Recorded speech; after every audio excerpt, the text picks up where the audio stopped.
মসজিদে যতক্ষণ বৈশা থাকে এক ফেরেশতা ডাইনে বৈশা চোখের পানি জড়াইতে থাকে, আল্লাহুম্মা গফিরলা, আল্লাহ আরে মাফ করে দেন না। আল্লাহ বলে তোরা তো আইলো গেল কি, আপনার ঘরেই তো বের হইছে, আমাকে জিজ্ঞাসা করেন কেন তোর দিলে এত ব্যথা কেন? আপনার ঘরেই তো বয়ে রয়েছে, বন্দা তো আপনার, এই সৃষ্টির সেরা তো আপনিই বানাইছেন। ও যদিও না কান্দে তো আমি ওর পক্ষ হয়ে একটু কান্দতেছি, অসুবিধা কি? আরেকজন বলে আল্লাহুম্মা আরহাম আলাইহি, আল্লাহর উপরে দয়া করেন না।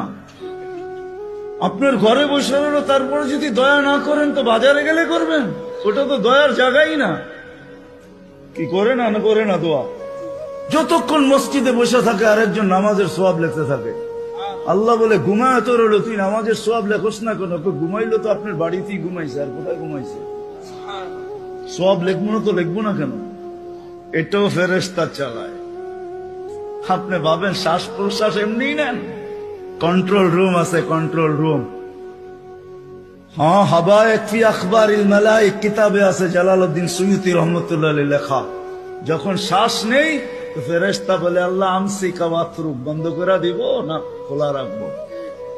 আল্লাহ 1,60,000 বার মেসেজ থ্রো করে, অটো উতরুক আলী আবদি আজাল, খোলা রাখ, সীমা রাখা দেওয়া আছে। যেদিন সীমা